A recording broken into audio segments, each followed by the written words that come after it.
ಇರುತ್ತೆ ಅಂತ ಒಂದು ಆಂಕರ್ ಇರ್ತಾರೆ. ಆಂಕರ್ ಬಂದು ಎಲ್ಲರೂ ಇಂಟ್ರೊಡ್ಯೂಸ್ ಮಾಡ್ತಾರೆ, ಪ್ರಾಜೆಕ್ಟ್ ಬಗ್ಗೆ ಹೇಳ್ತಾರೆ. ಇದೊಂದು ರೆಗ್ಯುಲರ್ ಪ್ಯಾಟರ್ನ್. ಅದನ್ನು ಬ್ರೇಕ್ ಮಾಡಿ ನಾವು ನಮ್ಮ ಸೀರಿಯಲ್ನ ಒಂದು ಏನು ಒಂದು ಸೋಲ್ ಇದೆ ಅದನ್ನು ನಿಮ್ಮ ಮುಂದೆ ಒಂದು ಸ್ಕಿಟ್ ಮುಖಾಂತರ ಪ್ರದರ್ಶನ ಮಾಡಬೇಕು. ಆ್ಯಂಡ್ ಅದರಿಂದ ನಮ್ಮ ಕತೆ ಏನು ಅಂತ ನಿಮ್ಗೆ ಅರ್ಥ ಆಗಬೇಕು ಅನ್ನೋ ಒಂದು ಸಣ್ಣ ಪ್ರಯತ್ನ ಮಾಡಿದ್ವಿ. ನಿಮ್ಮೆಲ್ರಿಗೂ ಇಷ್ಟ ಆಗಿದೆ ಅಂತ ಅಂದ್ಕೊಂಡಿದ್ದೀನಿ. ಮೊದಲನೇದಾಗಿ ಬಂದಿದ್ದಕ್ಕೆ ಎಲ್ರಿಗೂ ಧನ್ಯವಾದಗಳು. ಒಂದು 30 ಸೆಕೆಂಡಲ್ಲಿ ನಮ್ಮ ಪಾತ್ರ ಪರಿಚಯಗಳನ್ನು ಮಾಡ್ಕೊಂಡ್ಬಿಡ್ತೀವಿ. ಅದಾದ ನಂತರ ನಾವಾಗಿ ಮಾತಾಡೋಕ್ಕೆ ಶುರು ಮಾಡ್ತೀವಿ. ಮೊದಲನೇದಾಗಿ ನಮ್ಮ ತಂದೆಯಿಂದನೇ ಶುರು ಮಾಡೋಣ. ನನ್ನ ಹೆಸರು ನಟರಾಜ, ಅಣ್ಣ ಅವರ ಅಭಿಮಾನಿ, ಲಾರಿ ಓನರ್ ಕಮ್ ಡ್ರೈವರ್. ನನಗೆ 4 ಜನ ಮಕ್ಕಳು, ಹೊಸದಾಗಿ ಒಂದು ಸೊಸೆ ಬಂದಿದ್ದಾರೆ. ನನ್ನ ಹೆಸರು ಮುತ್ತುರಾಜ, ಮನೆಯ ದೊಡ್ಡಣ್ಣ. ಮುತ್ತುರಾಜನಿಗೆ ಯಾವಾಗಲೂ ಒಂದೇ ಒಂದು ಕನಸಿರುತ್ತೆ, ಮನೆ ಯಾವಾಗಲೂ ತುಂಬ ಖುಷಿಯಾಗಿರಬೇಕು, ನೆಮ್ಮದಿಯಾಗಿರಬೇಕು. ತಮ್ಮಂದರು ತುಂಬ ನೆಮ್ಮದಿಯಿಂದ 3 ಹೊತ್ತು ಊಟ ಮಾಡಿಕೊಂಡು ನಗ್ನಗ್ತಾ ಖುಷಿಯಾಗಿರಬೇಕು ಅನ್ನೋ ಒಂದೇ ಒಂದು ಆಸೆ ಮುತ್ತುರಾಜನಿಗೆ. ಸೊ ಮನೆಯಲ್ಲಿ ತುಂಬ ಸಮಸ್ಯೆಗಳಿದ್ರು ಒಂದಲ್ಲ ಒಂದು ದಿನ ಒಳ್ಳೆ ಟೈಮು, ಒಳ್ಳೆ ದಿನ ನಮಗೂ ಬರುತ್ತೆ ಅಂತ ಒಂದು ಆಶಾಭಾವನೆ ಇಟ್ಕೊಂಡಿರೋವಂಥ ಒಬ್ಬ ವ್ಯಕ್ತಿ ಅಂದರೆ ನಾನು ಮುತ್ತುರಾಜ, ನನ್ನ 2ನೇ ತಮ್ಮ. ಎಲ್ರಿಗೂ ನಮಸ್ಕಾರ. ನನ್ನ ಹೆಸರು ಸತ್ಯ ಹರಿಶ್ಚಂದ್ರ. ಹರಿ ಏನು ಬೇಕಾದರೂ ಕರಿಬೋದು. ಇಲ್ಲಿ ಅಣ್ಣ ಹೆಂಗೆ ಅಂದರೆ ದೇವ್ರಿದ್ದಾನೆ, ಏನೋ ಒಂದು ಒಳ್ಳೇದು ಮಾಡ್ತಾನೆ, ಕಾಯೋಣ ಅನ್ನೋ ಒಂದು ಪೇಷನ್ಸ್ ಇಟ್ಕೊಂಡಿರ್ತಾನೆ ಯಾವಾಗಲೂ. ಬಟ್ ಹರಿಶ್ಚಂದ್ರ ಹೆಂಗೆ ಅಂದರೆ ಅವ್ನು ಕೊಡೋಕ್ಕಿಂತ ಮುಂಚೆ ನಾವೇ ಆಪರ್ಚುನಿಟಿನ ಕ್ರಿಯೇಟ್ ಮಾಡ್ಕೊಂಬೋಣ, ನಾವೇ ನುಗ್ಗೋಣ, ಏನೋ ಒಂದು ಆಗುತ್ತೆ, ಏನೂ ಆಗದೆ ಇರಲ್ಲ ಅನ್ನೋ ಪಾತ್ರ ಹರಿಶ್ಚಂದ್ರದ್ದು. 3ನೇ ತಮ್ಮ ಕಂಠೀರವ, ಅವನು ಸ್ವಲ್ಪ ರಗಡ್ಡು, ಅವನ ಮಾತಲ್ಲ ಕೇಳಿ. ಎಲ್ರಿಗೂ ನಮಸ್ಕಾರ. ನಾನು ಕಂಠೀರವ. ಹರಿ ಹೇಳ್ದಂಗೆ ಒಳ್ಳೆ ಆಪರ್ಚುನಿಟಿ ಸಿಗ್ಬೋದು, ಒಳ್ಳೇದಾಗ್ಬೋದು. ಅದೆಲ್ಲ ಈ ಮನೆಗೆ ಆಗಲ್ಲ, ಅದು ಸತ್ಯ, ಅದು ನನಗೆ ಮಾತ್ರ ಗೊತ್ತು. ಸತ್ಯ ಕಹಿ ಅಂತಾರಲ್ಲ ಆ ಥರ, ಅದು ಕಹಿನೇ, ಅದು ನಾವು ಒಪ್ಕೋಬೇಕು. ಬಟ್ ಇವ್ರು ಯಾರೂ ಒಪ್ಕೊಳ್ಳಲ್ಲ. ಹಾಗೆ ನನ್ನ ಪಾತ್ರ. ಓಕೆ, ನಮ್ಮ ಕೊನೆಯ ತಮ್ಮ, ಎಲ್ಲರೂ ಮುದ್ದಿನ ತಮ್ಮ, ಕಾಲೇಜ್ಗೆ ಹೋಗ್ತಾ ಇದ್ದಾನೆ. ಅಲ್ಲಿ ಡೌ ಮಾಡ್ತಾನ ಇನ್ನೂ ನಮಗೆ ಗೊತ್ತಿಲ್ಲ. ಬಟ್ ನಮ್ಮ ಕೊನೆಯ ತಮ್ಮ ಮಯೂರ. ನನ್ನ ಹೆಸರು ಮಯೂರ. ನಾನು ಇನ್ನೂ ಓದ್ತಾ ಇದ್ದೀನಿ. ಜೀವನದ ಬಗ್ಗೆ ಅಷ್ಟು ಕ್ಲಾರಿಟಿ ಇಲ್ಲ. ಬಟ್ ಒಂದೇನು ಅಂದರೆ ನಮ್ಮ ಅಣ್ಣನ ಮದುವೆ ಆಗಬೇಕು, ಮನೆಗೊಬ್ಬರು ಅತ್ತಿಗೆ ಬರಬೇಕು, ಅದೇ ನನ್ನ ಆಸೆ. ನನಗೆ ಮದುವೆ ಮಾಡಬೇಕು ಅಂತ ಇಷ್ಟೆಲ್ಲ ಹೋರಾಡ್ತಿರೋರು ಕೊನೆಗೆ ಒಂದು ಹುಡುಗಿನ ಮನೆ ಕರ್ಕೊಂಡ್ಬಂದಿದ್ದೆ ನನ್ನ 2ನೇ ತಮ್ಮ, ಅವರೇ ಚಂದನ. ಎಲ್ರಿಗೂ ನಮಸ್ಕಾರ. ನಾನು ಚಂದನ. ನಾನು ಆರ್ಕಿಟೆಕ್ಚರ್ ಓದಿದ್ದೀನಿ. ತುಂಬ ದೊಡ್ಡ ಕನಸುಗಳನ್ನ ಇಟ್ಕೊಂಡಿದ್ದೀನಿ. ಕಡಿಮೆ ದುಡ್ಡಲ್ಲಿ ಜನರಿಗೆ ಮನೆ ಕಟ್ಟಿಸ್ಬೇಕು, ಸೇವೆ ಮಾಡಬೇಕು ಅನ್ನೋದೇ ನನ್ನ ಕನಸು. ಆದರೆ ಇವಾಗ ಈ ಮನೆಗೆ ಬಂದು ಸೇರ್ಕೊಂಡಿದ್ದೀನಿ. ದೇವರೇ ಗತಿ, ಏನಾಗತ್ತೆ ಗೊತ್ತಿಲ್ಲ. ನಿಮ್ಮೆಲ್ಲರ ಆಶೀರ್ವಾದದಿಂದ ಮನೇನ ಗಂಧದ ಗುಡಿ ಮಾಡಬಹುದು ಅಂತ ಅಂದ್ಕೊಂಡಿದ್ದೀನಿ. ನೋಡೋಣ. Thank you. ಓಕೆ, ಇದಿಷ್ಟು ಪಾತ್ರದ ಪರಿಚಯ ಮುಖಾಂತರ ನಮ್ಮನ್ನು ನಾವು ತೋರಿಸ್ಕೊಂಡ್ವಿ. ಇದಾದ ನಂತರ ಈ ಪ್ರಾಜೆಕ್ಟ್ ಆಗಬೇಕು, ಆಸ್ ಅ ಶಿಷ್ಯರು ಮಾತಾಡ್ತಾ ಇದ್ದೀನಿ, ಈ ಪ್ರಾಜೆಕ್ಟ್ ಆಗಬೇಕು, ಈ ಪ್ರಾಜೆಕ್ಟನ್ನು ಒಂದು ದೊಡ್ಡ ಮಟ್ಟಕ್ಕೆ ತೊಗೊಂಡು ಹೋಗಬೇಕು ಅಂದರೆ ನಿರ್ಮಾಪಕರ ಸಹಕಾರ, ಬೆಂಬಲ, ಹಣಕಾಸು, ಅವರ ಶ್ರಮ, ಬೆವರು ಪ್ರತಿಯೊಂದು ಮುಖ್ಯ ಆಗುತ್ತೆ. ನಮ್ಮ ಧಾರಾವಾಹಿಯ ನಿರ್ಮಾಪಕರನ್ನು ತುಂಬ ಹೆಮ್ಮೆಯಿಂದ ನಿಮ್ಮೆಲ್ರಿಗೂ ಪರಿಚಯ ಮಾಡಿಕೊಡ್ತಾ ಇದ್ದೀನಿ. ಪರೀಕ್ಷಿತ್ ಅವರು ನಿಮ್ಮೆಲ್ರಿಗೂ ಗೊತ್ತೇ ಇದ್ದಾರೆ. ಹಲವಾರು ಧಾರಾವಾಹಿಗಳಲ್ಲಿ ಅವರನ್ನು ನೀವು ನೋಡಿರ್ತೀರ. ನಿಮ್ಮೆಲ್ರಿಗೂ ಚಿರಪರಿಚಿತರು. ನಮ್ಮ ಸೀರಿಯಲ್ನ ಒನ್ ಆಫ್ ದ ಪ್ರೊಡ್ಯೂಸರ್ಸ್ ಆಗಿ ಪರೀಕ್ಷಿತ್ ಸರ್ ಇದ್ದಾರೆ. ಅದಾದಮೇಲೆ ಪ್ರದೀಪ್ ಅವರಿದ್ದಾರೆ. ಪ್ರದೀಪ್ ಅವರು ಈಗಾಗಲೇ ಹಲವಾರು ಧಾರಾವಾಹಿಗಳನ್ನು ನಿರ್ಮಾಣ ಮಾಡಿದಂಥವರು, ಅವರು ನಮ್ಮ ಜೊತೆ ಇದ್ದಾರೆ. ಆ್ಯಂಡ್ ಟೆಲಿವಿಷನ್ ಕ್ಷೇತ್ರದ ಮತ್ತೊಬ್ಬ ದಿಗ್ಗಜ, ಹಲವಾರು ಹಿಟ್ ಸೀರಿಯಲ್ಗಳ ನಿರ್ದೇಶಕ ಹಾಗೂ ನಿರ್ಮಾಪಕ ಆಗಿರುವಂಥ ಸಕ್ರಬೇಲ್ ಶ್ರೀನಿವಾಸ್ ಅವರು ನಮ್ಮ ಜೊತೆ ಇದ್ದಾರೆ. ಇವರು 3 ಜನ ನಮ್ಮ ಗಂಧದ ಗುಡಿಯ 3 ಪಿಲ್ಲರ್ಗಳಾದರೆ ಇನ್ನೊಬ್ಬರು ಪಿಲ್ಲರು ನಮ್ಮ ನಿರ್ದೇಶಕರು. ಅವರ ವಿಷನ್ ಈ ಸೀರಿಯಲ್ನ ಒಂದು ಬ್ಯೂಟಿಫುಲ್ ವೇಯಲ್ಲಿ ತೊಗೊಂಡೋಗೋ ಥರ ಮಾಡ್ತಾರೆ ಅವರು, ಮಿಸ್ಟರ್ ಪ್ರಕಾಶ್ ಅವರು ನಮ್ಮ ಜೊತೆ ಇದ್ದಾರೆ. ಇದು ನಮ್ಮ ಪ್ರೊಡ್ಯೂಸರ್ ಮತ್ತು ಡೈರೆಕ್ಟರ್ ಒಂದು ಡಿಪಾರ್ಟ್ಮೆಂಟ್ ಆಗಿರುತ್ತೆ. ಸೊ ಪ್ರೊಡ್ಯೂಸರ್ ಅವ್ರ ಹತ್ರ ಮೈ ಕೊಟ್ಬಿಡ್ತೀನಿ ಸರ್.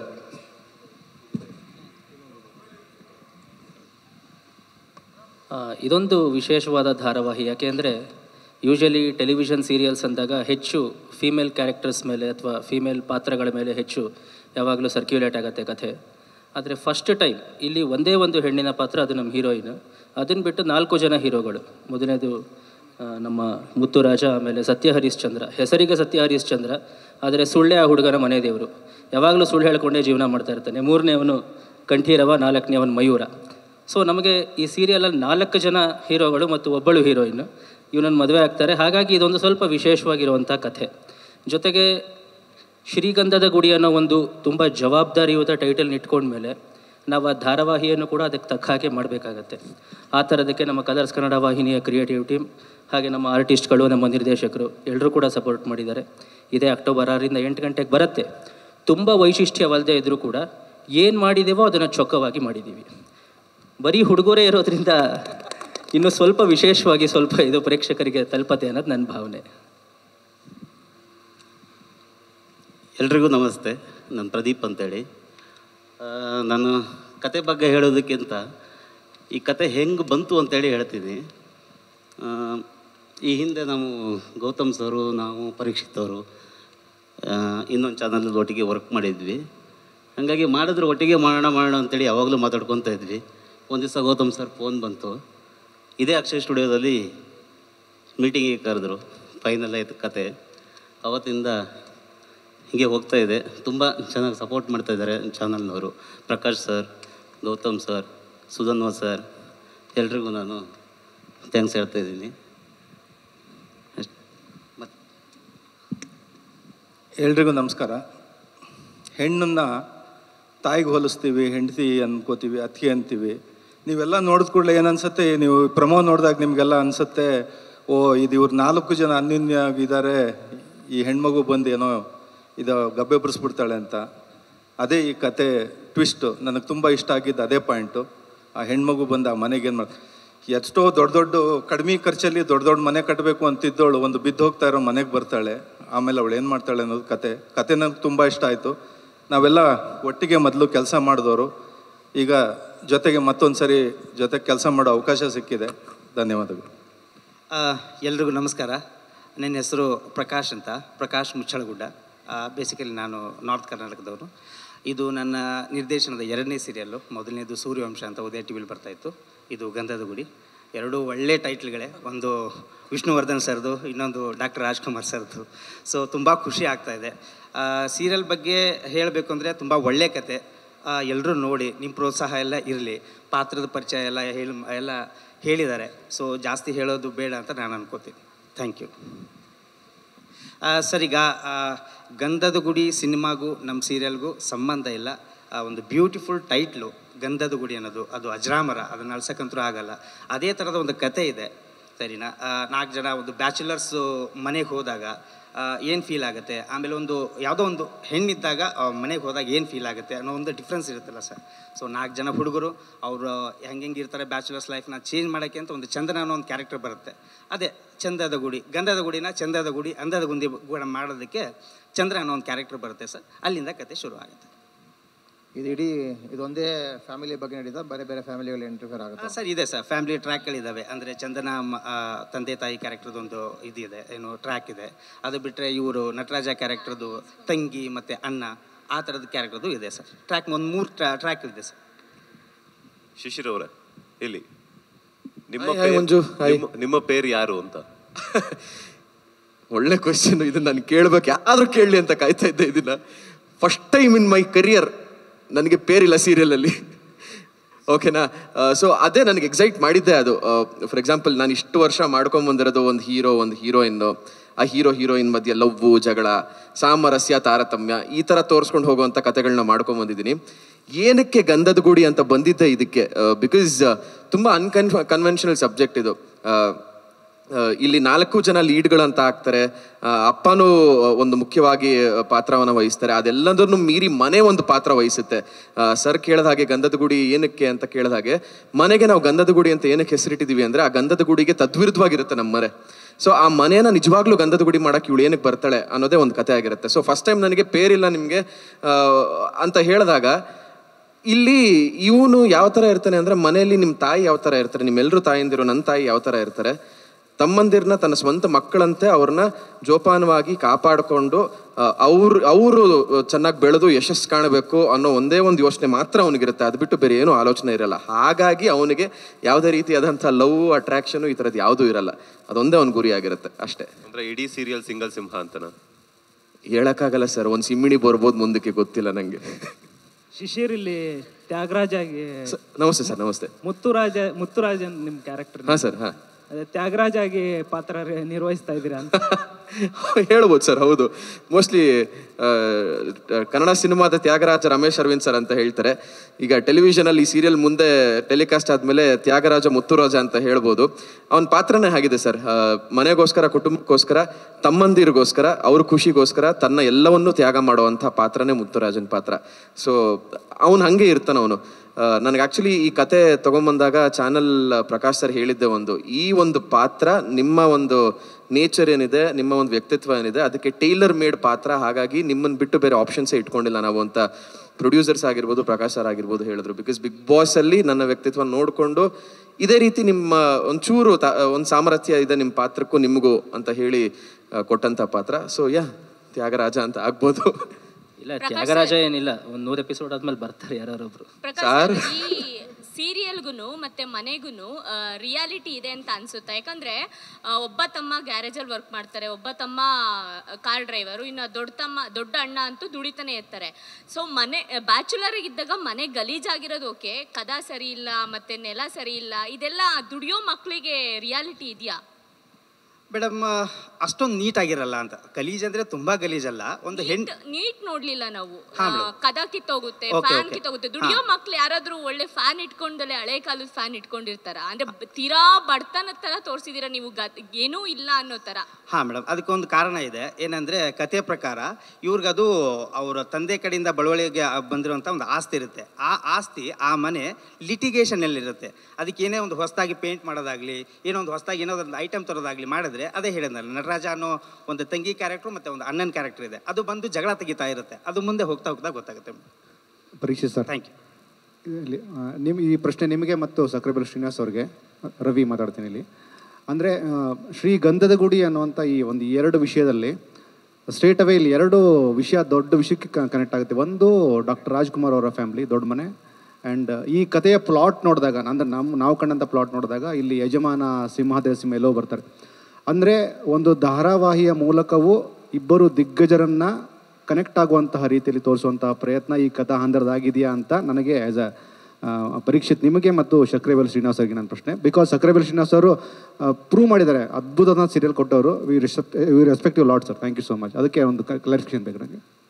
ಇಲ್ಲ, ಅದು ಮೇಯ್ನ್ ಸಿನಿಮಾಗಳಿಗೆ ಆ ಥರ ಏನೂ ಕನೆಕ್ಟ್ ಆಗಲ್ಲ. ಇದು ಕೇವಲ ಮನೆಯ ಹೆಸರಷ್ಟೇ ಶ್ರೀಗಂಧದ ಗುಡಿ ಅಂತಾಗಿರುತ್ತೆ. ಬಟ್ ಈ 4 ಪಾತ್ರದ ಒಂದು ಸರ್ಕಮ್ಸ್ಟೆನ್ಸಸ್ ಏನಿದೆ, ಅದು ಆ ಎಲ್ಲ ದಿಗ್ಗಜ ನಟರು ಮಾಡಿರುವಂತಹ ಪಾತ್ರದ ಪ್ರಕೃತಿಯೇ ಆಗಿರುತ್ತೆ. ಉದಾಹರಣೆಗೆ ಮುತ್ತುರಾಜಂದು ತುಂಬ ಸೌಮ್ಯ ಸ್ವಭಾವ, ಇವನು ದಾರಿ ತಪ್ಪಿದ ಮಗ, ಅವನು ಯಾವಾಗಲೂ ರೆಬಲ್ ಸ್ಟಾರು, 3ನೇ ಅವನು. ಕೊನೆ ಅವನು ತುಂಬ ಸಿಂಪಲ್ಲು, 3 ಜನ ಅಣ್ಣಂದ್ರೆ ಚೆನ್ನಾಗಿದ್ದರೆ ಸಾಕು ಅನ್ನೋ ಥರ. ಸೊ ನಮಗೆ ಒಂದು ಸೀರಿಯಲಲ್ಲಿ ನೋಡಿ, ಒಬ್ಬ ಹೀರೋ ಒಂದು ಕೋಪಿಷ್ಟ ಆಗಿರ್ತಾನೆ ಅಥವಾ ಸೌಮ್ಯ ಸ್ವರೂಪಿ ಆಗಿರ್ತಾನೆ. ಇಲ್ಲಿ ನಮಗೆ 4 ಪಾತ್ರದ ಹೆಚ್ಚು ಕಮ್ಮಿ ನವರಸಗಳು ಬಂದಾಗ ಆಗ್ಬಿಡುತ್ತೆ. ಕೊನೆಗೆ ಅವಳು ಬಂದು ಆ 4 ಜನನ ಒಂದು ದಾರಿಗೆ ತರ್ತಾಳ. ಅವ್ರು ಹೇಳಿದಾಗೆ ಅಷ್ಟು ಕೊಳಕಾಗಿರೋ ಮನೆಯನ್ನು ಸಸ್ಟೈನಬಲ್ ಮಾಡಬೇಕು ಇಡೀ ದೇಶಕ್ಕೆ ಅಂತ ಹೊರಟಿರ್ತಾಳೆ ಅವಳು. ಬಟ್ ತನ್ನ ಮನೆಯೇ ಆ ಪರಿಸ್ಥಿತಿನಲ್ಲಿರುತ್ತೆ. ಅದನ್ನು ಅವಳು ಸರಿ ಮಾಡ್ತಾಳ ಅನ್ನೋದೇ ಕಥಾಹಂದರ. ಬಟ್ ಅದು ಯಾವುದೇ ಆ ಹಳೆ, ಯಾಕೆಂದರೆ ದೊಡ್ಡ ಮನೆಯ 3 ಜನರು ಆ ಸಿನಿಮಾವನ್ನು ಮಾಡಿದ್ದಾರೆ, ಶ್ರೀಗಂಧದ ಗುಡಿ. ಸೊ ಅದಕ್ಕೂ ಮತ್ತು ಇದಕ್ಕೂ ಯಾವುದೇ ಸಂಬಂಧ ಇಲ್ಲ.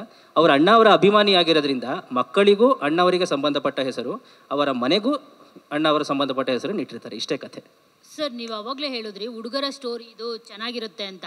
ಹುಡುಗಿ ಬಂದಮೇಲೆ ಅಲ್ವಾ ಚೆನ್ನಾಗಾಗೋದದು? ಆ್ಯಕ್ಚುಲಿ ನಿಮ್ಮ ಪ್ರಶ್ನೆಗೆ ನಾನು ಉತ್ತರ ಕೊಡ್ತೀನಿ, ಧನ್ಯವಾದಗಳು. ಅವನು ನಟರಾಜ ಒಬ್ಬ ಲಾರಿ ಡ್ರೈವರ್ ಆಗಿರ್ತಾನೆ. ಅವನ ಅಣ್ಣವ್ರ ಅಭಿಮಾನಿ ಆಗಿರೋದ್ರಿಂದ ಆ ಲಾರಿಗೆ ಗಂಧದ ಗುಡಿ ಅಂತ ಹೆಸರು ಹಾಕ್ಕೊಂಡಿರ್ತಾನೆ. ನೀವು ನೋಡಿರ್ಬೋದು, ಆ ಲಾರಿ ನೇಮ್ ಪ್ಲೇಟೇ ತಂದು ಆ ಮನೆ ಮುಂದೆ ಹಾಕ್ಕೊಂಡಿರ್ತಾನೆ ಅವನು. ಅಷ್ಟೇ, ಅದ್ರ ಉದ್ದೇಶ ಇನ್ನೇನೂ ಇಲ್ಲ. ಹೆಣ್ಮಗು ಬಂದಮೇಲೆ ಒಳ್ಳೇದಾಗತ್ತೆ. ಅದೇ ಹೇಳಿದೆ ನಾನು, ಹೆಣ್ಮಕ್ಳಿಗೆ ಆ್ಯಕ್ಚುಲಿ ಶಾಪ. ಎಲ್ಲದರಲ್ಲೂ ಏನು ಮಾಡ್ತಾರೆ ಅಂದರೆ, ಕೂಡು ಕುಟುಂಬ ಇರುತ್ತೆ, ಒಬ್ಳು ಬಂದ್ಲು ಅಂದರೆ ಹಾಳಾಯಿತು ಅಂತ ಹೇಳ್ತಾರೆ. ಇದು ಆಪೋಸಿಟ್ ಆಗಿದೆ. ಆಮೇಲೆ ತುಂಬ ಡಿಫ್ರೆಂಟ್ ಆಗಿದೆ, ನಮಗೆ ತುಂಬ ಇಷ್ಟ ಆಗಿದ್ದೆ ಅದು. ಆಮೇಲೆ ಒಂದು ಚಾನಲ್ಲಿಗೂ ತುಂಬ ಧೈರ್ಯ ಬೇಕು. ನೀವು ಫಸ್ಟ್ ಪ್ರಮೋ ನಿಮಗೆ ತೋರಿಸ್ಲಿಲ್ಲ ಇಲ್ಲಿ, ನೀವು ಫಸ್ಟ್ ಪ್ರಮೋ ನೋಡಿ. ಒಂದು ಹೆಣ್ಮಗು, ಒಂದು ಮೆಗಾ ಸೀರಿಯಲ್ ಮಾಡೋದೇ ಒಂದು ಹೆಣ್ಮಕ್ಳಿಗೋಸ್ಕರ, ಹೆಣ್ಮಕ್ಳು ಇರಬೇಕು ಅಂತ. ಫಸ್ಟ್ ಪ್ರಮೋಲಿ ಒಂದು ಹೆಣ್ಣು ಫೇಸೇ ಇಲ್ಲ ಆ ಪ್ರಮೋಲಿ. ಅಲ್ಲೇ ನಿಮಗೊಂದು ಏನೋ ಬೇರೆ ಮಾಡಿದ್ದಾರೆ ಅಂತ ಅನ್ಸತ್ತೆ. ಧನ್ಯವಾದಗಳು. ಶಿಶಿರ್ ಸರ್, ಈಗ 100 ಎಪಿಸೋಡ್ ಆದಮೇಲೆ ಅವರು ಹೀರೋಯಿನ್ ಬರ್ತಾರೆ ಅಂತಂದರು. ಮೇ ಬಿ ಈ ಸೀರಿಯಲಲ್ಲಿ ಟ್ವಿಸ್ಟ್ ಯಾವಾಗ ಬೇಕಿದ್ರೂ ಕೊಡ್ಬೋದು. ಐಶ್ವರ್ಯ ಏನಾದರೂ ಬರ್ತಾರಾ ಅಂತ? ಮೇಡಮ್ ನಂಗೆ ಗೊತ್ತಿಲ್ಲ ಮೇಡಮ್, ಏನೋ ಗೊತ್ತಿಲ್ಲ, ಪ್ರೊಡ್ಯೂಸರ್ ಕೇಳಿ ನನಗೆ ಗೊತ್ತಿಲ್ಲ ಮೇಡಮ್. ಏನೋ ಬರ್ಬೋದೇನೋ, ಬಂದರೆ ಚೆನ್ನಾಗಿರುತ್ತೆ. ನೀವು ಹೇಳಿದ್ರಿ ಬಿಗ್ ಬಾಸ್ ಅಲ್ಲಿ ನಾನು ಇರೋದನ್ನ ನೋಡಿ ನನ್ನ ವ್ಯಕ್ತಿತ್ವ ನೋಡಿ ಈ ಸೀರಿಯಲ್ಗೆ ಆಯ್ಕೆ ಮಾಡಿದ್ರು ಅಂತ. ಅಂದರೆ ಎಲ್ಲರ ಜೊತೆ ಹೊಂದಾಣಿಕೆ ಇರ್ತಾ ಇತ್ತು ನಿಮಗೆ, ಸೊ ಹಾಗಾಗಿ ಅವರು ಹೊಂದಾಣಿಕೆ ಇರ್ತಾ ಇತ್ತು. ದೊಡ್ಡ ಮಗನ್ಗೆ ಅದೇ ಥರ ಸೊಸೆ ಬೇಕಲ್ವಾ, ಅದಕ್ಕೆ. ಹೌದು ಮೇಡಮ್, ಆ ಥರ ಹೊಂದಾಣಿಕೆ ಅವರು ಮನೆಗೆ ಸೊಸೆಯಾಗಿ ಬಂದರೆ ನನಗೂ ಖುಷಿನೇ, ಮನೆಯವ್ರಿಗೂ ಚೆನ್ನಾಗೇ ಅದೇ ಇರುತ್ತೆ. ಬಿಗ್ ಬಾಸ್ ಮನೇಲಿ ಐಶ್ವರ್ಯ ಅವ್ರದ್ದು ಹೊಂದಾಣಿಕೆ ಚೆನ್ನಾಗಿತ್ತು. ಮೇಡಮ್ ಮನೆಯವ್ರ ಜೊತೆ ಹೊಂದಾಣಿಕೆ ಚೆನ್ನಾಗಿತ್ತ, ನನ್ನ ಜೊತೆ ಹೊಂದಾಣಿಕೆ ಚೆನ್ನಾಗಿತ್ತು. ಶಿಶಿರ್ ಚೆನ್ನಾಗಿತ್ತು, ಬೇರೆಯವ್ರ ಜೊತೆನೂ ಚೆನ್ನಾಗಿ ಬರೀತಿದ್ರು ಅವರು. ಮೇಡಮ್ ನೋಡೋಣ ಮುಂದೆ ಶಿಶಿರ್ ಅವ್ರು ಬೇಕು ಅಂದ್ರೆ ಕರ್ಸೋಣ. ಸರ್ ನಾನೇನ್ ಬೇಕು ಅಂತ ಸರ್ ಅಂದ್ರೆ ಸಂಜನಾ ಅವರಿಗೆ. ಹಲೋ, ನಮಸ್ತೆ. ನಮಸ್ತೆ. 1 ವರ್ಷದ ನಂತರ ಸೀರಿಯಲ್ನಲ್ಲಿ ಕಾಣಿಸ್ಕೊಳ್ತಾ ಇದ್ರಿ, ಜೊತೆಗೆ ಎಜುಕೇಷನ್ ಕೂಡ ನಡೀತಾ ಇತ್ತು. ಈ ಸೀರಿಯಲ್ನ ಒಪ್ಕೊಳ್ಳೋದಕ್ಕೆ ಮೇನ್ ರೀಸನ್ ಏನಾದರೂ ಇದೆಯಾ? ಖಂಡಿತ ಇದೆ. ಆ್ಯಕ್ಚುಲಿ ನಾನು ಒಪ್ಕೊಳ್ಳೋಂಥ ಮನಸ್ಥಿತಿಲಿ ಇರಲಿಲ್ಲ. ಬಟ್ ನಂಗೆ ಫಸ್ಟು ಪ್ರದೀಪ್ ಸರ್ ಕಾಲ್ ಮಾಡಿದ್ದು ಈ ಪ್ರಾಜೆಕ್ಟ್ಗೆ. ನನಗೆ ಅವ್ರು ಮುಂಚೆಯಿಂದನೂ ಪರಿಚಯ. ಅವ್ರು ಅವಾಗಲೇ ಹೇಳಿದರು, ನಾನೊಂದು ಒಳ್ಳೆ ಪ್ರಾಜೆಕ್ಟ್ ಮಾಡಿದಾಗ ನಾವು ಒಟ್ಟಿಗೆ ಕೆಲಸ ಮಾಡೋಣ ಫ್ಯೂಚರಲ್ಲಿ ಸಂಜನಾ ಅಂತ. ತುಂಬ ಲಾಂಗ್ ಬ್ಯಾಕೇ ಹೇಳಿದರು. ಬಟ್ ಈಗಲೂ ನಾನು ಓದ್ತಿದ್ದೀನಿ, ಎಜುಕೇಷನ್ ಈಗಲೂ ನಡೀತಿದೆ. ಸೊ ಎಲ್ಲೋ ನನಗೆ ಸ್ವಲ್ಪ ಡೈಲಮದಲ್ಲಿದ್ದೆ. ಬಟ್ ಅವ್ರು ಹೇಳಿದ್ರು, ಒಂದು ಸಲ ಮೀಟಿಂಗ್ ಬಾ, ಕತೆ ಕೇಳು, ಕ್ಯಾರೆಕ್ಟರ್ ಕೇಳು, ಆಮೇಲೂ ನಿನಗೆ ಹಾಗೆ ಅನಿಸಿದ್ರೆ ಮುಂದೆ ಮಾತಾಡೋಣ ಅಂತ. ಸೊ ಒಂದ್ಸಲ ಎಲ್ಲರ ಜೊತೆ ಟೆಕ್ನಿಕಲ್ ಟೀಮ್ ಜೊತೆ ಎಲ್ಲ ಮೀಟಿಂಗ್ ಮಾಡಿದ್ಮೇಲೆ, ಕತೆ ಕೇಳಿದ್ಮೇಲೆ, ಪಾತ್ರ ಬಗ್ಗೆ ತಿಳ್ಕೊಂಡ್ಮೇಲೆ ನನಗೆ ಇಲ್ಲ ಅಂತ ಹೇಳೋದಕ್ಕೆ ಯಾವುದೇ ಕಾರಣ ಸಿಗಲಿಲ್ಲ. ಆ್ಯಂಡ್ ನಾನು ಎಜುಕೇಷನ್ಗೂ ಎಲ್ಲ ರೀತಿಲೂ ಸಪೋರ್ಟ್ ಮಾಡ್ತೀವಿ ಅಂತ ಪ್ರೊಡಕ್ಷನ್ ಹೌಸೂ ಹೇಳ್ತು. ಆ್ಯಂಡ್ ಚಾನೆಲ್ ಕಲರ್ಸ್ ಕಡೆಯಿಂದನೂ ನನಗೆ ಅದೇ ಥರ ಪಾಸಿಟಿವ್ ರೆಸ್ಪಾನ್ಸ್ ಬಂತು. So I thought why not, because ಈ ಥರ ಒಂದು ಕಾನ್ಸೆಪ್ಟ್ ಕನ್ನಡ ಸೀರಿಯಲ್ ಹಿಸ್ಟ್ರಿಲೇ ಮೊದಲನೇ ಸಲ ತೊಗೋತಿರೋದ್ರಿಂದ ಇದು ಲೈಫಲ್ಲಿ ಒನ್ ಟೈಮ್ ಆಪರ್ಚುನಿಟಿ ಥರ ನನಗನ್ನಿಸ್ತು. ಆ್ಯಂಡ್ ಟೈಟಲ್ ಕಾರ್ಡ್ ನೋಡ್ತಿದ್ರೇ ಗೊತ್ತಾಗುತ್ತೆ ಎಷ್ಟು ಒಳ್ಳೆ ಪಾತ್ರದಲ್ಲಿ ನಾನು ಕಾಣಿಸ್ಕೊತಿದ್ದೀನಿ ಅಂತ. ಸೊ ಎಲ್ಲ ರೀತಿಲೂ ಯೋಚನೆ ಮಾಡಿ ಓಕೆ, ಇದನ್ನ ನಾನು ಇಲ್ಲ ಅನ್ನೋಕ್ಕಾಗಲ್ಲ ಅಂತ ದೃಢವಾಗಿ ನನಗನ್ನಿಸ್ತು. ಸೊ ಹಾಗೆ ಒಪ್ಕೊಂಡ್ಬಿಟ್ಟೆ. I think it was more like hearty decision, just in a flow. Subbanna ಅವರೇ, ಸುಬ್ಬಣ್ಣ ಸಿನಿಮಾ ಸ್ಟುಡಿಯೋ ಬ್ಯುಸಿ ಇರೋರು ಸೀರಿಯಲ್ ಹೆಂಗೆ ಟೈಮ್ ಒದ್ಕೊಂತೀರಾ ಅಂತ. 14 ವರ್ಷ ಆಯಿತು ಮೆಗಾ ಸೀರಿಯಲ್ ನಾನು ಮಾಡಿ. ಮಧ್ಯದಲ್ಲಿ 14 ವರ್ಷದಲ್ಲಿ ಒಂದು 5 ದಿನ ಮಾತ್ರ ಕೆಲಸ ಮಾಡಿದೆ ಸೀರಿಯಲ್ಗೋಸ್ಕರ. ಸೀರಿಯಲ್ ಮಾಡೋದೇ ಬೇಡ ಅಂದ್ಕೊಂಡಿದ್ದೆ. ಹಳೆ ಗೆಳೆಯ ಸಕ್ಕರೆಬೈಲು ಶ್ರೀನಿವಾಸು ಒಂದಿನ ಫೋನ್ ಮಾಡಿದ್ರು, ಸೀರಿಯಲ್ ಮಾಡ್ತೀಯನೋ ಅಂತ ಅಂದ್ಬಿಟ್ಟು. ಇನ್ನು ಫಸ್ಟು ಆ ಕುಲದಲ್ಲಿ ಕೀಳಾವುದು ಸಿನಿಮಾ ರಿಲೀಸ್ ಆಗಿತ್ತು ಜನವರಿನಲ್ಲಿ. ಆ ಸಿನಿಮಾ ಒಂದು ಸ್ವಲ್ಪ ನೋಡ್ಬಿಡಪ್ಪ ನೀನು. ನಾ ಫೋನ್ ಮಾಡಿದ್ರು, ಭಾಳ ಚೆನ್ನಾಗಿದೆ ಸಿನಿಮಾ, ತುಂಬ ಚೆನ್ನಾಗಿ ಮಾಡಿದೆ, ನಮ್ಮ ಸೀರಿಯಲ್ ಮಾಡ್ತೀಯ ಅಂದರು. ನೋಡೋಣ ನಾನು ಹೇಳ್ತೀನಿ ಅಂದೆ. ಮತ್ತೊಂದು ದಿನ ಫೋನ್ ಮಾಡಿದ್ರು, ಸಂಜೆ ಸಿಟಿ ಇನ್ಸ್ಟಿಟ್ಯೂಟಿಗೆ ಬಂದ್ಬಿಡು, ಒಂದು 5 ಗಂಟೆಗೆ ಪ್ರದೀಪು ಮತ್ತು ಪರಿ ಬರ್ತಾ ಇದ್ದಾರೆ. ಅವತ್ತೇ ಅವರಿಬ್ಬರು ಪರಿಚಯ ಆಗಿತ್ತು ನನಗೆ. ಹೋದೆ, ಕತೆ ಬಗ್ಗೆ ಹೇಳಿದ್ರು, ತುಂಬ ಇಷ್ಟ ಆಯಿತು, ಮಾಡ್ತೀನಿ ಅಂತಂದೆ. ಭಾಳ ನಾನು ಇದುವರೆಗೂ ಮಾಡದೇ ಇರೋಂಥ ಒಂದು ಪಾತ್ರ, ಯಾವುದಕ್ಕೂ ತಲೆ ಕೆಡಿಸ್ಕೊಳ್ಳಲ್ಲ. ಅಣ್ಣ ಅವರ ಕಟ್ಟ ಅಭಿಮಾನಿ ಆಗಿರೋದ್ರಿಂದ ಅವರ ಚಿತ್ರದ ಹೆಸರು ಮತ್ತು ಅವರ ಚಿತ್ರದಲ್ಲಿ ಬರುವಂಥ ಪಾತ್ರದ ಹೆಸರುಗಳನ್ನ ನಾನು 4 ಮಕ್ಕಳಿಗೆ ಇಟ್ಟಿರ್ತೀನಿ. ಸೊ ಯಾವಾಗ ನೋಡಿದ್ರು ಕುಡಿಯೋದು, ಒಂಥರ ಬೇಜವಾಬ್ದಾರಿ ಮನುಷ್ಯ, ಯಾವುದಕ್ಕೂ ಸ್ಪಂದಿಸಲ್ಲ. ಸೊ ನನ್ನ ಜೊತೆಗೆ ಮನೆಯಲ್ಲಿ ಸ್ವಲ್ಪ ಚೆನ್ನಾಗಿ ಸ್ಪಂದಿಸೋದು ಅಂತಂದರೆ ನನ್ನ ದೊಡ್ಡ ಮಗ ಮುತ್ತುರಾಜ. ಸೊ ಇವರೆಲ್ಲ ಏನೇ ಕೀಟ್ಲೆ ಮಾಡಿದ್ರು ಆತ ಬಂದು ಸರಿಪಡಿಸ್ತಾ ಇರ್ತಾನೆ. ಭಾಳ ಒಳ್ಳೆ ಕ್ಯಾರೆಕ್ಟ್ರು. 14 ವರ್ಷ ಆದಮೇಲೆ ಸಿಕ್ತು. ಯಾಕೆಂದರೆ ನನ್ನ ಮೆಂಟಾಲಿಟಿಗೆ ಸೀರಿಯಲ್ ಆಗಲ್ಲ ಅಂತಲೇ ಬಿಟ್ಬಿಟ್ಟಿದ್ದೆ. ಸುಮಾರು ಆಫರ್ಸ್ ಬಂತು, ಆಗಲ್ಲ ಅಂತ ಬಿಟ್ಬಿಟ್ಟಿದ್ದೆ. ಒಂದು ಗೆಳೆತನಕ್ಕೆ ಕಟ್ಟು ಬಿದ್ದು ಈ ಸೀರಿಯಲ್ ಒಪ್ಕೊಂಡೆ. ಸೊ ಕ್ಯಾರೆಕ್ಟರ್ ತುಂಬ ಚೆನ್ನಾಗಿದೆ, ಎಂಜಾಯ್ ಮಾಡ್ತಾ ಇದ್ದೀನಿ, ಚೆನ್ನಾಗಿ ಬರುತ್ತೆ ಅಂತ ಅಂದ್ಕೊಂಡಿದ್ದೀನಿ. ನಮಸ್ಕಾರ. ಡೈರೆಕ್ಟ್ರೆ, ಎಲ್ಲರಿಗೂ ರಾಜ್ಕುಮಾರ್ ಸಿನಿಮಾ ಹೆಸರಿದ್ದೀರಾ, ಅಪ್ಪನ್ಗೆ ಯಾಕೆ ಬಿಟ್ರಿ ಅಂತ. ಅಪ್ಪಂಗೆ ವೀರಬಾಹು ಅಂತ ಇರ್ಬೋದಾಗಿತ್ತು. ಇಲ್ಲ ಸರ್, ಆ ಥರ ಪಾತ್ರದ ಹೆಸರು ನಟರಾಜ ಅಂದರೆ ಅವರು ಫ್ಯಾಮಿಲಿ ಕಡೆಯಿಂದ ಬಂದಿರುತ್ತೆ. ಅದು ಇವ್ರು ಅಣ್ಣವ್ರ ಫ್ಯಾನ್ ಆದಮೇಲೆ ಇವ್ರ ಮನಸ್ಸು ಹೊತ್ತು ತನ್ನ ಮನೆಗೆ ತನ್ನ ಮಕ್ಕಳಿಗೆ ಅವ್ರ ಹೆಸರು ಇಟ್ಕೊಳ್ತಾರೆ ಸರ್, ಅಷ್ಟೇ. ತಮ್ಮ ಹೆಸರನ್ನ ಅವ್ರು ಚೇಂಜ್ ಮಾಡ್ಕೊಂಡಿಲ್ಲ ಸರ್. ಊರಲ್ಲಿ ಬೇರೆ ಬೇರೆ ಥರ ಮಾತಾಡ್ತಾ ಇರ್ತಾರೆ. ಸೊ 2 ಹೆಂಡ್ತಿದ್ದೀರಿ ನನಗೆ, ಜೋಡಿ ಅಂದರೆ ಅರ್ಥ ಮಾಡ್ಕೊ ನೀನು. ಅದು ಈ ಸೀರಿಯಲ್ದೇ ಹೇಳ್ತಾ ಇರೋದು, ಈ ಸೀರಿಯಲ್ದೇ, ಬೇರೆ ಹೇಳಲಿಲ್ಲ ನಾನು, ಸೀರಿಯಲ್ದೇ ಹೇಳ್ತಾ ಇರೋದು ಮೋಕ್ಷೇಂದ್ರ, ಸೀರಿಯಲ್ದೇ ಹೇಳ್ತಾ ಇರೋದು. ಅದು ಎಲ್ಲಿಗೆ ಬರುತ್ತೆ, ಅದು ಏನಾಗುತ್ತೆ, ಇಬ್ಬರು ಹೆಂಡ್ತಿರು ಯಾರು, ಇಬ್ಬರು ಹೆಂಡ್ತಿನಲ್ಲಿ 4 ಜನ ಮಕ್ಕಳು ಯಾರ ಮಕ್ಕಳು ಏನು ಅನ್ನೋದು ನನಗೂ ಇನ್ನೂ ಅರ್ಥ ಆಗಿಲ್ಲ. ಕತೆ ಮುಂದೆ ಹೋಗ್ತಾ ಇದ್ದಂಗೆ ಅರ್ಥ ಆಗುತ್ತೆ.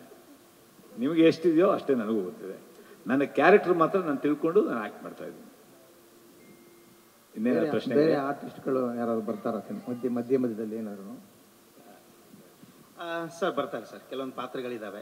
ಒಂದು ಪೇರು ಇವ್ರಿಗೂ ಅಂತ ಅನ್ಕೊಂಡಿದ್ದೀವಿ, ಮುತ್ತುರಾಜ್ ಅವ್ರಿಗೂ ಪೇರು ಅಂತ ಅನ್ಕೊಂಡಿದ್ದೀವಿ, ಕಂಠೀರವ್ರಿಗೂ ಪೇರು ಅಂತ ಅನ್ಕೊಂಡಿದ್ದೀವಿ. ಮುಂದೆ ಹೋಗ್ತಾ ಹೋಗ್ತಾ ಮಯೂರಾಗೂ ಪೇರ್ ಆಗುತ್ತೆ. ಇವ್ರ ಪೇರ್ ಅಂತೂ ಆಲ್ರೆಡಿ ಆಗಿದೆ. ಇವ್ರ ಫ್ಲ್ಯಾಶ್ ಬ್ಯಾಕು ಮುಂದೆ ಹೋಗ್ತಾ ಮೊದಲನೇ ಹೆಂಡತಿ, ಎರಡನೇ ಹೆಂಡತಿ, ಅವರೇ ಹೇಳಿದ್ರಲ್ಲ ಇಬ್ಬರು ಹೆಂಡತಿ ಅಂತ ಹೋಗ್ತಾ ಓಪನ್ ಆಗಿ ಒಂದೊಂದೇ ಈರುಳ್ಳಿ ಲೇಯರ್ ಥರ ಒಂದೊಂದೇ ಓಪನ್ ಆಗ್ತಾ ಹೋಗುತ್ತೆ ಸರ್. ಶೂಟಿಂಗ್ ಎಲ್ಲೆಲ್ಲಿ ಆಡ್ಸೋಣ ಸರ್, ಆಡ್ಸೋಣ ಫ್ಲಾಶ್ ಬ್ಯಾಕ್ ಎಲ್ಲ ಆಡ್ಸೋಣ. ಆಮೇಲೆ ಇದರಲ್ಲಿ ಟ್ರ್ಯಾಕ್ಗಳಿದೆ ಸರ್, 3 ಟ್ರ್ಯಾಕ್ ಇದೆ ಸರ್ ಇದರಲ್ಲಿ. ಒಂದೇ ಟ್ರ್ಯಾಕ್ ಅಲ್ಲ, 3 ಟ್ರ್ಯಾಕ್ ಇದೆ. 3 ಕಡೆ ಕತೆ ಹೋಗುತ್ತೆ ಬಿಗಿನಿಂಗಿಂದ. ಅದು ಶೂಟಿಂಗ್ ಏನಾದ್ರು ಬೇರೆ ಬೇರೆ ಪ್ಲಾನ್ ಮಾಡ್ತಾ ಇದ್ದಾರೆ, ಲೊಕೇಶನ್ಗಳು ಬೇರೆ ಬೇರೆ ಊರುಗಳು ಆ ಥರ ಏನಾದ್ರು, ರಾಜ್ಯಗಳು? ಔಟ್ಡೋರ್ ಇದೆ, ಚಿಕ್ಕಮಗಳೂರು, ಕೊಪ್ಪ, ಸಕಲೇಶ್ಪುರ, ಈ ಕಡೆದೆಲ್ಲ ಔಟ್ಡೋರ್ ಶೂಟು ಇದೆ, ಪ್ಲಾನ್ ಮಾಡ್ತಾ ಇದ್ದೀವಿ. ಬಿಫೋರ್ ವಿ ಫಿನಿಶ್, ಒಂದು ಸಿನಿಮಾ ಅಂತ ಬಂದಾಗ ಯೂಶಲಿ ಪಾತ್ರ ವರ್ಗ ಎಷ್ಟು ಸ್ಟ್ರಾಂಗ್ ಆಗಿರ್ಬೇಕು ಅಂತ ಯೋಚನೆ ಮಾಡ್ತಾರೋ, ತಾಂತ್ರಿಕ ವರ್ಗ ಕೂಡ ಅದಕ್ಕಿಂತ ಸ್ಟ್ರಾಂಗ್ ಆಗಿರ್ಬೇಕು ಅಂತ ಒಂದು ಸಿನಿಮಾನ ಮಾಡುವಂತ ಒಂದು ವಾಡಿಕೆ. ಆದ್ರೆ ನಮ್ಮ ಗಂಧದ ಗುಡಿ ತಂಡ ಅಂತ ಬಂದಾಗ ತಾಂತ್ರಿಕ ವರ್ಗ ಅದ್ಭುತವಾಗಿರುವಂತ, ತುಂಬಾ ಸ್ಟ್ರಾಂಗ್ ಆಗಿರುವಂತ ಟೆಕ್ನಿಷಿಯನ್ಸ್ ಟೀಮ್ ನಮ್ಮ ಜೊತೆ ಇದ್ದಾರೆ. ಸ್ಪೆಷಲಿ ಕಾಂತರಾಜು ಅವ್ರ ಬಗ್ಗೆ ಮಾತಾಡ್ತಾ ಇದ್ರು DOP ಅವರು. ಪ್ರತಿ ಒಂದು ಶಾಟು, ಅದರ ಮೂಡು, ಅದರ ಲೈಟು ಹಿಂಗೇ ಬರಬೇಕು, ಇದೇ ತರ ಆಗಬೇಕು ಅಂತ ನಿರ್ದೇಶಕರು DOP ಇಬ್ರು ಕೂತ್ಕೊಂಡು ಪ್ರತಿ ಒಂದು ಸೀನ್ಗೂ ಒಂದು ಮೂಡ್ನ ಕ್ರಿಯೇಟ್ ಮಾಡ್ತಾರೆ. ಸೊ ನಾವು ಪ್ರತಿ ಒಂದು ಎಪಿಸೋಡ್ಗಳು, ನೆನ್ನೆ ಆಕ್ಚುಲಿ 1-2 ಎಪಿಸೋಡ್ ನೋಡಿದೆ ನಾನು ಕೂತ್ಕೊಂಡು, ಮೊದಲನೇ ಬಾರಿ ನೋಡಿದ್ದು ನಾನು ಪೂರ್ತಿ ಕಂಪ್ಲೀಟ್ ಎಪಿಸೋಡ್ಸ್ ಮ್ಯೂಸಿಕ್ ಆದ್ಮೇಲೆ ನೋಡಿದಂಥದ್ದು. ನಿಜವಾಗ್ಲೂ ಯಾವುದೋ ಒಂದು ಸಿನಿಮಾ ನೋಡಿ ಹೊರಗಡೆ ಬಂದಂಥ ಒಂದು ಫೀಲು.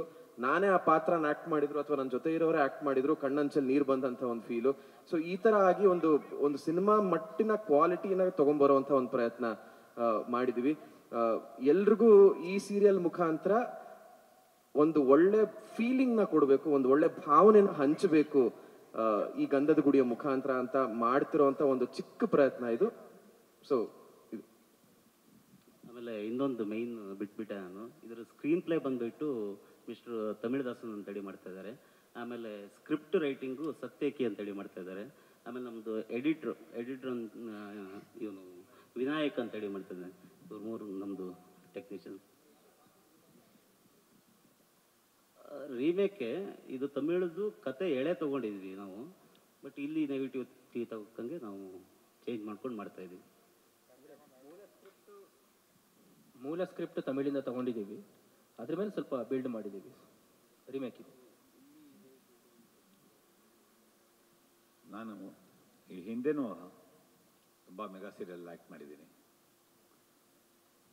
ಆ ಪ್ರೊಡಕ್ಷನ್ಗಳಿಗೂ ಈ ಪ್ರೊಡಕ್ಷನ್ಗೂ ಬಹಳ ವ್ಯತ್ಯಾಸ ಇದೆ. ನನಗೆ ಆಶ್ಚರ್ಯ ಆಗುತ್ತೆ, ಸೀರಿಯಲ್ನ ಈ ರೀತಿ ಮಾಡ್ತಾ ಹೋದರೆ ಹೇಗೆ ಅಂತ ಅಂದ್ಬಿಟ್ಟು. ಒಂದೊಂದು ಸೀನ್ನ ಫಸ್ಟ್ ಟೈಮ್ ನನ್ನ ಎಕ್ಸ್ಪೀರಿಯೆನ್ಸು. ಸಿನಿಮಾದಲ್ಲೂ ಮಿನಿಮಮ್ 2 ಸೀನು 3 ಸೀನ್ ಮಾಡ್ತಾ ಇರ್ತೀವಿ. ಒಂದೊಂದು ಸೀನ್ ಮಾಡೋದಕ್ಕೆ ಮಿನಿಮಮ್ 2 ದಿನ ತೊಗೊಳ್ತಾ ಇದ್ದೀವಿ ನಾವು. ಮಿನಿಮಮ್ ಯಾವುದೇ ಸೀನು 1 ದಿನಕ್ಕೆ ಮುಗಿದಿಲ್ಲ ನನಗೆ. ಸೊ ಎಷ್ಟೋ ಸತಿ ಪ್ರಕಾಶ್ ಅವ್ರ ಮೇಲೆ ಸಿಡಿಮಿಡಿಗೊಂಡಿದ್ದು ಇದೆ ನಾನು.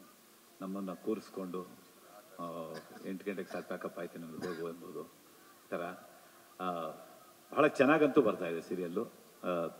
ನನಗೆ ಸೀರಿಯಲ್ ಧಾರಾವಾಹಿ ಕ್ಷೇತ್ರದಲ್ಲಿ ಹೊಸ ಅನುಭವ ಇದು. 2011ವರೆಗೂ ನಾನು ಭಾಳಷ್ಟು ಸೀರಿಯಲ್ಗಳಲ್ಲಿ ಮಾಡಿದ್ದೆ. ಒಂದು ಬ್ಯಾಡ್ ಇನ್ಸಿಡೆಂಟಿಂದ ನಾನು ಸೀರಿಯಲ್ ಮಾಡೋದು ಅಂತ ಬೇಡ ಅಂತ ಬಿಟ್ಟೆ. ಕೇಳ್ತಾನೆ ಇದ್ರು, ಈಗ 2 ಮಂತ್ಸ್ ಬ್ಯಾಕೂ ಕೇಳ್ತಾ ಇದ್ರು. ಆಮೇಲೆ ನಾನು ನನ್ನ ಗ್ರೂಪಲ್ಲಿ ಟ್ರೈಲರು ಟೀಸರು ರಿಲೀಸ್ ಮಾಡಿದಾಗ ಎಷ್ಟು ಜನ ಫೋನ್ ಮಾಡಿದ್ರೆ ಯಾವುದು ಹೊಸ ಸಿನಿಮಾ ಅಂತ. ಅಲ್ಲಿ ಟೈಟ್ಲ್ ಕಾರ್ಡಲ್ಲಿ ಬರುತ್ತೆ ಸೀರಿಯಲ್ ಅಂತ, ಆದರೂ ಸುಮ್ಮನೆ ಅದು ಯಾವುದೂ ನೋಡಲ್ಲ ಅವರು. ಯಾವ ಸಿನಿಮಾ ಸುಬಣ್ಣ, ಯಾವುದು, ಯಾವಾಗ ರಿಲೀಸು, ತುಂಬ ಚೆನ್ನಾಗಿ ಬಂದಿದೆ ಅಂದರೆ ನಮ್ಮ ಕಾಂತರಾಜು ಆ ರೀತಿ ಕ್ವಾಲಿಟಿ. ಅದಕ್ಕೆ ಅವ್ರಿಗೆ ಸಪೋರ್ಟಿವ್ ಆಗಿ ಪ್ರೊಡ್ಯೂಸರ್ಸು ಮತ್ತು ಡೈರೆಕ್ಟ್ರು ತುಂಬ ಚೆನ್ನಾಗಿ ಕೆಲಸ ಮಾಡ್ತಾ ಇದ್ದೀವಿ. ಟೋಟಲ್ ಆರ್ಟಿಸ್ಟ್ಗಳು ಚೆನ್ನಾಗಿ ಬರ್ತಾ ಇದೆ. ಇನ್ನು ನಿಮ್ಮ ಸಹಕಾರ ಬೇಕು ನಮಗೆ. ನಮಸ್ಕಾರ. ಇಲ್ಲ ಸರ್, ಅದು ಬಿಗಿನಿಂಗ್ ಇದ್ದಾಗ ಸ್ವಲ್ಪ ಬೇಕಾಗುತ್ತೆ ಸರ್. ಆ ಶಾರ್ಟು ಈ ಶಾರ್ಟು ಅದನ್ನೇ ಹೇಳಿದ್ರಲ್ಲ, ಒಂದು ಸೀನು 1 ದಿವಸಕ್ಕೆ ಕಂಪ್ಲೀಟ್ ಮಾಡೋಕ್ಕಾಗಲ್ಲ. ನಂಬರ್ ಆಫ್ ಶಾರ್ಟ್ಸು ತೊಗೊಳ್ಬೇಕಾದಾಗ ಏನೋ ಕರೆಕ್ಟ್ ಏನೋ ಇಮಿಡಿಯೇಟಾಗಿ ಏನೋ ಕ್ರಿಯೇಟಿವ್ ಆಗಿ ಇದೊಂದು ಶಾರ್ಟ್ ತೊಗೊಂಡ್ಬಿಡೋಣ ಅಂದಾಗ ಸಡನ್ನಾಗಿ ಇವ್ರನ್ನ ಲೇಟಾಗಿ ಕಳಿಸೋದು ಬೇಗ ಬಿಡೋದು ಮಾಡಿದಾಗ ಸ್ವಲ್ಪ ನಮಗೆ ಶಾರ್ಟ್ ವಾಯ್ಸ್ ಸ್ವಲ್ಪ ತೊಂದರೆ ಆಗುತ್ತೆ ಅಂತ ಬಿಗಿನಿಂಗ್ ಅಷ್ಟೇ ಸರ್. ಅದಾದಮೇಲೆ ಒಂದು 50-100 ಎಪಿಸೋಡ್ ಆದಮೇಲೆ ಇವ್ರಿಗಳೇ ಇರಲ್ಲ, ಅಣ್ಣ 6 ಗಂಟೆ ಸಾಕು 8 ಗಂಟೆ ಸಾಕು. ಈ ಪ್ರಶ್ನೆನ ದಿವಸ ಬೆಳಗಾದ್ರೆ ನಾವು ಪ್ರಕಾಶ್ ಅವ್ರಿಗೆ ಕೇಳ್ತೀವಿ ಸರ್, ದಿವಸ ಕರ್ಸ್ಬೇಕು ಅವರನ್ನ ಅಂತೇಳಿ. ಇಲ್ಲ ಸರ್, ಹೋಗ್ತಾ ಹೋಗ್ತಾ ಅದು ಟೈಮಿಂಗ್ಸ್ ಫಿಕ್ಸ್ ಮಾಡ್ಕೋತೀವಿ ಸರ್.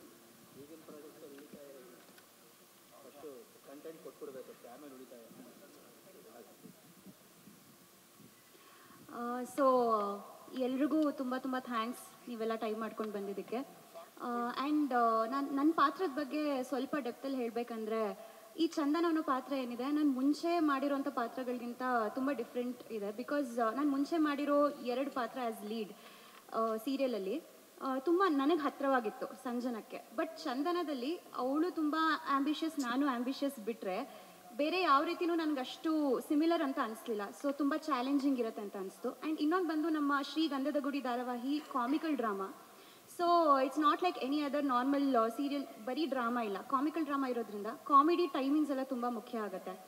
ನಾನು ಪರ್ಸ್ನಲಿ ಕಾಮಿಕಲ್ ಕ್ಯಾರೆಕ್ಟರ್ಸ್ ಮಾಡಿಲ್ಲ ಆ್ಯಸ್ ಅನ್ ಆ್ಯಕ್ಟರ್. ಸೊ ಇಲ್ಲಿ ಅದು ನನಗೆ ಒಂದು ಚಾಲೆಂಜ್ ಇರುತ್ತೆ, ಜನರು ಮನಸ್ಸು ಗೆಲ್ಲಕ್ಕೆ ಇನ್ ಕಾಮಿಡಿ ಸ್ಟ್ರೀಮ್ ಆಲ್ಸೋ ಅಂತ ನನಗನ್ನಿಸ್ತು. ದಟ್ ಈಸ್ ಅನದರ್ ರೀಸನ್ ಈ ಪ್ರಾಜೆಕ್ಟ್ ನಾನು ಯಾಕೆ ಒಪ್ಕೊಂಡೆ ಅಂತ.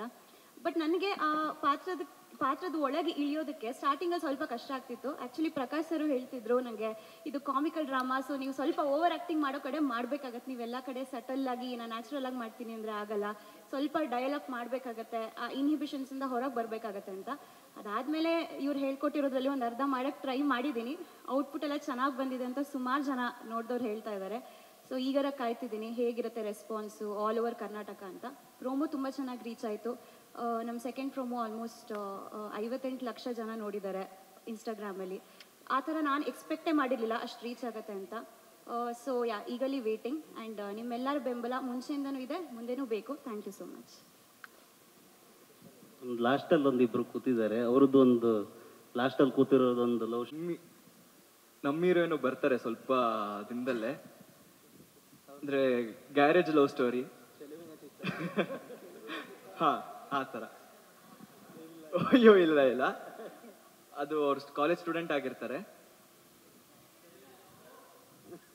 ಹೇಳ್ಬೋದು.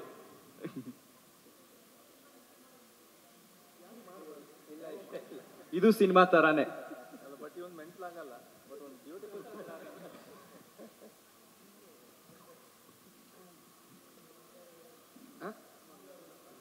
ನನ್ಗೆ ಯಾರು ಹೀರೋಯಿನ್ ಗಣಿ ನಮ್ಮ ಹತ್ರ ಬಂದಿದ್ದೇ ಬೇರೆ ವಿಷಯಕ್ಕೆ, ಅದಾಗಿದ್ದೇ ಬೇರೆ ಇದೆ. ಯಾರನ್ನೋ ಕರ್ಕೊಂಡು ಬಂದಿದ್ದು ನಮ್ಮ ಸೀರಿಯಲಿ ಕಮಿಟ್ ಆಗಿದ್ದು. ರಾಮಾಯಣ ಮಹಾಭಾರತ ಬಿಟ್ಟು ಏನಾದರೂ ನಾವು ಕತೆ ಮಾಡೋಕ್ಕಾಗುತ್ತೆ ನಮ್ಮ? ಹೇಳ್ಬಿಡಮ್ಮ ನೀನು. ರಾಮಾಯಣ ಮಹಾಭಾರತ ಬಿಟ್ಟು ಯಾರಾದ್ರೂ ಬೇರೆ ಕತೆ ಮಾಡಲಿ. ನಾನು ಮಹಾಭಾರತದಲ್ಲಿ ಎಲ್ಲ ಇದೆ. ರಾಮಾಯಣದಲ್ಲಿ ಬಿಗಿನಿಂಗ್ ಫಸ್ಟ್ ಫ್ರೇಮಿಂದ ಹಿಡಿದು ಕೊನೆ ಫ್ರೇಮ್ವರೆಗೂ ಬರೀ ಶೋಕನೇ ಇರೋದು ಅಲ್ವಾ? ಅದನ್ನ ಬಿಟ್ಟೇನೋ ನಾವು ಸಿನಿಮಾ ಮಾಡೋಕ್ಕಾಗಲ್ಲ. ಏನಮ್ಮ ಹೇಳಪ್ಪ, ಕಾಲೆಳೆಯಕ್ಕಿರ್ತೀಯ ಹೇಳು ನೀನು. ಖಂಡಿತ ಅದು ಅವರು, ನಾನು ಎಲ್ಲದಕ್ಕೂ ರೆಡಿ. ತೋರಿಸ್ತಾರಂತೆ. ಆ ಪಾತ್ರನೇ ಒಂದು ಅಂಡರ್ ಕರೆಂಟ್ ಪಾತ್ರ. ಮಕ್ಕಳ ಎದುರುಗಡೆ ಅದು ರಿಯಾಕ್ಟ್ ಮಾಡಲ್ಲ. ಆ ಮಕ್ಕಳು ಗೊತ್ತಿಲ್ದಂಗೆ ಹೋಗಿ ಬೇರೆ ಕಡೆ ರಿಯಾಕ್ಟ್ ಮಾಡುತ್ತೆ. ಅದು ಮುಂದೆ ತುಂಬಾ ಆ ಕ್ಯಾರೆಕ್ಟರ್ ತುಂಬಾ ತೂಕವಾಗಿರೋ ಕ್ಯಾರೆಕ್ಟರ್. ಈಗ ನೋಡ್ಲಿಕ್ಕೆ ಹಂಗೆ ಅನ್ಸುತ್ತೆ ಅಷ್ಟೇ. 100%. ಬಹುಶಃ ಮೋಕ್ಷ ಅಂಡ್ ಮನು ನನ್ನ ಆಡಿಷನ್ ಅಂತ ಏನಾದರೂ ಮಾಡಿದ್ರೆ ನನ್ನ ಲೈಫಲ್ಲಿ ಈ ಸೀರಿಯಲ್ಗೆ ಆಡಿಷನ್ ಸ್ಕ್ರೀನ್ ಟೆಸ್ಟ್ ಸರಿ, ಸ್ಕ್ರೀನ್ ಟೆಸ್ಟ್. ಇಂಗ್ಲಿಷ್ ಬರಲ್ಲಪ್ಪ ನನಗೆ. ಸ್ಕ್ರೀನ್ ಟೆಸ್ಟ್ ಅಂತ ಮಾಡಿದ್ರೆ ಅದು ಒಂದು ಸತಿ ಅಲ್ಲ, ಅದೊಂದು 4 ಸತಿನೋ 5 ಸತಿನೋ ಮಾಡಿರ್ಬೇಕು. ನನ್ನ ಲೈಫಲ್ಲಿ ಇದೆ ಫಸ್ಟ್. ನನ್ನ ಮೊದಲನೇ ಸಿನಿಮಾನು ನಾನು ಆಡಿಷನ್ಗೂ ಹೋಗಿಲ್ಲ, ಸ್ಕ್ರೀನ್ ಟೆಸ್ಟ್. ಅವಾಗೆಲ್ಲ ಸ್ಕ್ರೀನ್ ಟೆಸ್ಟ್ ಅಂತ ಇರಲಿಲ್ಲ, ಆಡಿಷನ್ ಅಂತ ಇದ್ರು. ಅಲ್ಲ ಗೊತ್ತು ಚೆನ್ನಾಗಿ, ಆದ್ರೂ ಕರ್ಸ್ಕೊಳ್ಳೋರು ಏನು ಮಾಡೋಕ್ಕಾಗಲ್ಲ. ಇಲ್ಲಿ ಒಂದು ಸಿನಿಮಾ ಒಬ್ಬ ಡೈರೆಕ್ಟರ್ ಡಿಸೈಡ್ ಮಾಡ್ತಾರೆ, ಒಬ್ಬ ಪ್ರೊಡ್ಯೂಸರ್ ಡಿಸೈಡ್ ಮಾಡ್ತಾರೆ. ಇಲ್ಲ ಆಗಲ್ಲ. ಇವತ್ತಿನ ದಿನದಲ್ಲಿ ಚಾನೆಲ್ ಅಲ್ಲಿ ಓಕೆ ಒಬ್ಬರಿಂದ ಒಬ್ರು ಒಪ್ಕೊಳ್ಳೋ ಅಷ್ಟೊತ್ತಿಗೆ ಬಹಳ ಕಷ್ಟ ಇದೆ.